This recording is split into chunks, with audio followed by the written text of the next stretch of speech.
नमस्कार दोस्तों, स्वागत है दिशा लर्निंग का स्ट्रैटेजिक मैनेजमेंट सेशंस पे। ऑलरेडी पार्ट 1 आपने देखा होगा कि स्ट्रैटेजिक मैनेजमेंट में हम मिशन कैसे बनाते हैं, विजन कैसे बनाते हैं। पेसल और स्वॉट जैसे टूल्स भी हमने देखा था। अभी इस सेशन में हम देखेंगे कि पोर्टर्स 5 फोर्सेस जो टूल है वो उसका कैसा इस्तेमाल होता है स्ट्रैटेजी फॉर्मुलेशन के लिए। अभी ये है पोर्टर्स 5 फोर्सेस। ये माइकल पोर्टर करके एक प्रोफेसर है, उसका मॉडल है। ये मॉडल बहुत प्रसिद्ध है।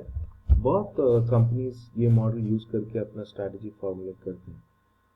अभी इसमें चार फोर्सेस है। जो सेंट्रल ये जो फोर्स है competition in the industry. Competition माने मुकाबला। तो इंडस्ट्री में जो जितना मुकाबला है, कंपटीशन है, उसका तय करता है ये चार जो पावर्स है। तो पहला पावर है threat of new entrance. Threat of new entrance माने नए जो एंट्रेंस है, नए जो कंपनीज इंडस्ट्री में आते हैं, उनसे जो खतरा है उसको थ्रेट ऑफ न्यू एंट्रेंस बोलते हैं।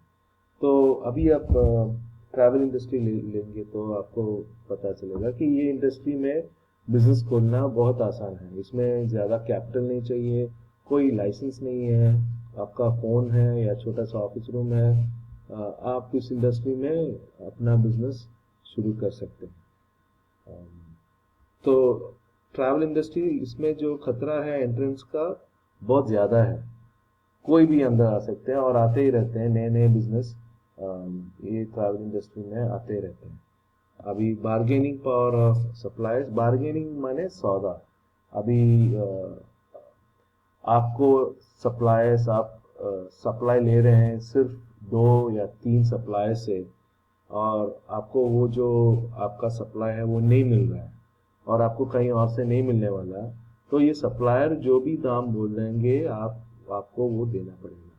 तो आपका जो पावर है कम हो गया। ज़्यादा ऑप्शंस आपको जब है तो आपका पावर बढ़ जाता है, तब बार्गेनिंग पावर ऑफ सप्लायर्स कम हो जाता है। तो ये कम होता है तो राइवलरी भी कम हो जाता है। और अगला अगला है कि खतरा सब्स्टिट्यूट प्रोडक्ट्स का। अभी आपको कोका कोला पीना है, आप जाते हैं, कोका कोला नहीं है और आपको प्यास अभी अभी लगी है, तो आप पानी पी लेंगे। तो सॉफ्ट ड्रिंक के बजाय आपने पानी पी लिया, या आप एक फ्रूट जूस पियेंगे या दूध पियेंगे। तो जो सॉफ्ट ड्रिंक इंडस्ट्री है उसका जो नीड है वो एक्चुअली दूसरे इंडस्ट्री से फुलफिल हो रहा है। तो ये है थ्रेट ऑफ सब्स्टिट्यूट प्रोडक्ट्स। अगला वाला है कि bargaining power of customers. Customers को सिर्फ एक दो सर्विस देने वाले हैं, तो जो भी दाम बताएंगे कस्टमर को देना पड़ेगा, क्योंकि और कहीं से ये सर्विस या प्रोडक्ट नहीं मिलने वाला। अभी ऑप्शंस बहुत ज़्यादा है तो कस्टमर्स को भी बार्गेनिंग पावर ज़्यादा है। तो बार्गेनिंग पावर जो है कस्टमर्स का, वो ज़्यादा होने से हमारे बिजनेस को खतरा है, तो कंपटीशन बढ़ जाता है। तो कंपटीशन अफेक्ट करता है ये चार forces: threat of new entrance, bargaining power of suppliers, threat of substitutes और बार्गेनिंग पावर ऑफ कस्टमर्स। तो ये डिसाइड या तय करता है कि ये इंडस्ट्री में, अभी हम ले रहे हैं ट्रैवल इंडस्ट्री, ट्रैवल इंडस्ट्री में कितना कंपटीशन है या मुकाबला है या स्पर्धा है। अभी हम माइक को लेते हैं। माइक इस इंडस्ट्री में आना चाहता है, तो अभी उसको ऑलरेडी उसने ये तय किया, उसको चाहिए कि अपना एक स्ट्रैटेजी निकाले ताकि वो सरवाइव करे। तो पोर्टर के हिसाब से दो स्ट्रैटेजी है। एक स्ट्रैटेजी है कॉस्ट लीडरशिप। कॉस्ट लीडरशिप माने अपना दाम अपने जो भी कंपटीशन है उससे कम करके कस्टमर को बेचना। तो ये वॉलमार्ट जैसे कंपनीज ये कर सकते हैं, क्योंकि उनका जो वॉल्यूम है बहुत हाई है, तो अपना दाम थोड़ा कम करते हैं मार्केट प्राइस से और कस्टमर्स को हाई वॉल्यूम में बेच देते हैं। ये है कॉस्ट लीडरशिप। दूसरा स्ट्रैटेजी है डिफरेंशिएशन। डिफरेंशिएशन बोले तो अपना ये जो प्रोडक्ट या सर्विस है उसको इतना यूनिक बनाए ताकि कस्टमर को इसका जो सब्स्टिट्यूट है ये कहीं मिलेगा ही नहीं। तो ये स्पेसिफिक प्रोडक्ट या सर्विस चाहिए तो आपके पास ही आना है। तो ये डिफरेंशिएशन, अभी एप्पल का आप लेंगे एग्जांपल, तो देखेंगे कि स्मार्टफोन इंडस्ट्री में तो बहुत है, लेनोवो है, माइक्रोमैक्स है, सैमसंग है, पर एप्पल का जो आईफोन है वो तो एक दूसरे ही लेवल पे है, क्योंकि उसका जो इनोवेशन है, जो क्वालिटी लेवल है, वो पूरा बहुत हाई है। और उनका जो एप्स है वो सब सेपरेट है, एंड्रॉयड में नहीं मिलेगा। तो आपको एप्पल चाहिए तो आपको पैसा भी ज़्यादा देना पड़ेगा, क्योंकि उनका प्रोडक्ट का उतना वर्थ है।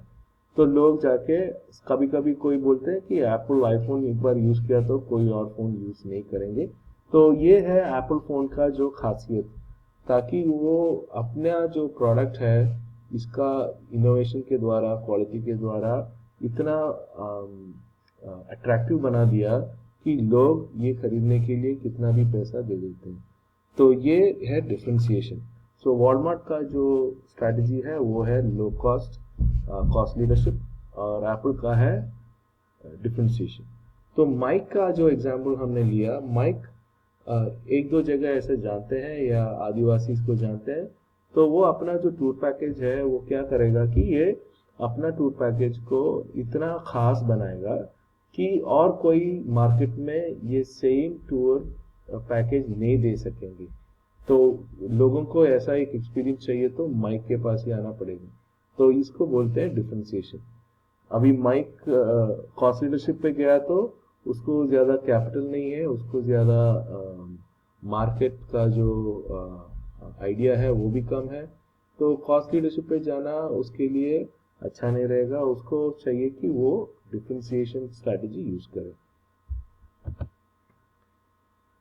तो अपना जो स्ट्रैटेजी जब फॉर्मुलेट करते हैं, ये क्वेश्चंस पूछना ज़रूरी है।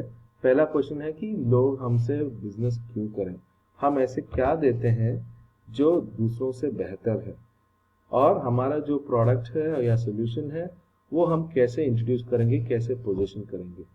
तो हमारे प्रोडक्ट में क्या खासियत है, लोग हमसे क्यों बिजनेस करें, और हम अपने प्रोडक्ट या सोल्यूशन को कैसे पोजीशन करें, ऐसा ये क्वेश्चंस पूछना बहुत ज़रूरी है। ये जो चार टर्म्स है वो भी आपको जानना ज़रूरी है।